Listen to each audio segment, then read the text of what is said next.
नमस्कार दोस्तों, भगवान गौतम बुद्ध ने इस कहानी में बताया है कि ईश्वर की खोज कहाँ करनी चाहिए और हमें ईश्वर की प्राप्ति किस तरह होती है। कहानी बहुत ज्ञानवर्धक है, इसलिए चाहता हूँ कि कहानी को पूरा जरूर सुनना, आपको बहुत कुछ सीखने को मिलेगा। तो चलिए शुरू करते हैं। ये बात उस टाइम की है जब भगवान बुद्ध इस धरती पर अवतरित हुए थे। एक व्यक्ति, उसके पास धन दौलत की कोई कमी नहीं थी। इसके साथ जीवन काटने वाली पत्नी और राम लक्ष्मण जैसे 2 पुत्र भी थे। उसके पास सब कुछ था। फिर एक दिन उस व्यक्ति के मन में भगवान को पाने की लालसा जगी। उसने सोचा कि मैंने बहुत सारा धन कमा लिया, अब कभी भी धन की कमी नहीं आएगी, पर मेरे पास ईश्वर नहीं है, मुझे ईश्वर के दर्शन करने हैं। उस व्यक्ति ने ईश्वर खोजने की ठान ली।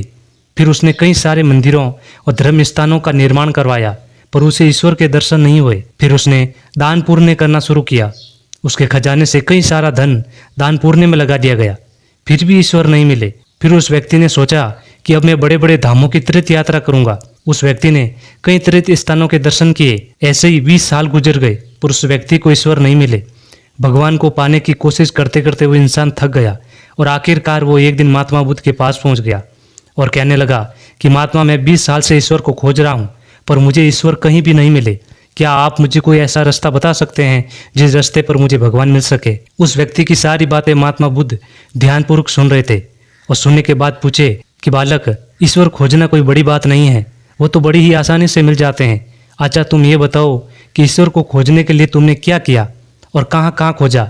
वह व्यक्ति बुद्ध को पूरी बात बताता है कि मैंने कई सारे मंदिरों और धर्म स्थानों का निर्माण करवाया, दान पुण्य किया, कई सारे तीर्थ स्थानों के दर्शन किए, फिर भी मुझे ईश्वर नहीं मिले। महात्मा बुद्ध उसकी बातें सुनकर हंस पड़े और कहा, ठीक है, तुम्हें ईश्वर के दर्शन करने हैं ना, तुम शाम के वक्त मेरे पास आ जाना, तुम्हें ईश्वर मिल जाएंगे। वो सज्जन खुश हो गया, खुश होकर चला गया कि मुझे आज ईश्वर के दर्शन होंगे। फिर कुछ देर बाद संध्या होने को आई, पर महात्मा बुद्ध संध्या होने से पहले कुछ ढूंढने लगे। शिष्यों ने आकर पूछा कि गुरुजी, आप क्या ढूंढ रहे हैं। महात्मा बुद्ध ने बताया कि मेरे पास एक कीमती मोती था, परंतु वो कीमती मोती कहीं खो गया है और उसे ही ढूंढ रहा हूँ। महात्मा बुद्ध की बात सुनकर शिष्य भी उस मोती को ढूंढने में लग जाते हैं। सभी मोती को ढूंढ ही रहे थे कि इतने में वो व्यक्ति भी वहां पहुंच गया। उसने देखा कि कुटिया के बाद महात्मा बुद्ध और उनके शिष्य कुछ ढूंढ रहे हैं। उस व्यक्ति ने महात्मा बुद्ध के पास जाकर कहा कि गुरुजी, आप क्या ढूंढ रहे हैं। महात्मा बुद्ध ने कहा कि मेरा कीमती मोती खो गया, उसे ही ढूंढ रहा हूँ। ये सुनकर वो व्यक्ति भी उस खोए हुए मोती को पूरी लगन से ढूंढने लगा। ढूंढते ढूंढते रात होने को आई, पर मोती नहीं मिला। वो व्यक्ति परेशान हो गया। फिर महात्मा बुद्ध से पूछा कि गुरुजी, आपने आखिरी बार मोती को कहाँ देखा था, ठीक से याद कीजिए। महात्मा बुद्ध सोचकर बताते हैं कि मैंने आखिरी बार मोती को कुटिया के अंदर देखा था।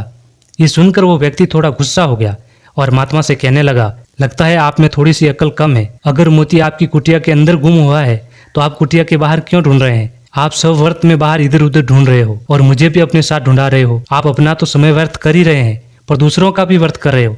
फिर महात्मा बुद्ध ने उस व्यक्ति के सामने देखकर मुस्कुराने लगे। ये देखकर वो व्यक्ति बोला कि महात्मा, आप हंस क्यों रहे हैं, मुझे कुछ समझ नहीं आया। महात्मा बुद्ध बोले, वत्स, मैं तुम्हें यही समझाना चाहता हूँ, जिस ईश्वर को तुम 20 सालों से बिना सोचे इधर उधर ढूंढ रहे हो, उसे तुमने कभी अपने अंदर की कुटिया में खोजा ही नहीं। ईश्वर कभी खोजने से नहीं मिलते, उसके लिए तन मन पवित्र होना चाहिए, तभी ईश्वर के दर्शन होते हैं।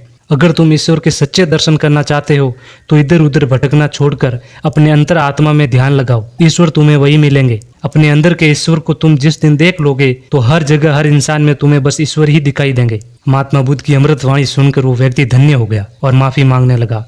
कहा कि वर्त में मैं इधर उधर भटक रहा था, वास्तव में तो ईश्वर हमारे अंदर ही होते हैं। दोस्तों, ईश्वर हर इंसान के अंदर होता है, बस इंसान को अपने अंदर झांक कर खोजने की जरूरत है, अपने आप को तराशने की जरूरत है। यदि कहानी आपको पसंद आई हो तो लाइक जरूर कीजिएगा और ऐसी कहानी सुनने के लिए आप हमारे YouTube चैनल को सब्सक्राइब करके बेल आइकन दबा देना। मिलते हैं दूसरे वीडियो में, तब तक के लिए जय हिंद।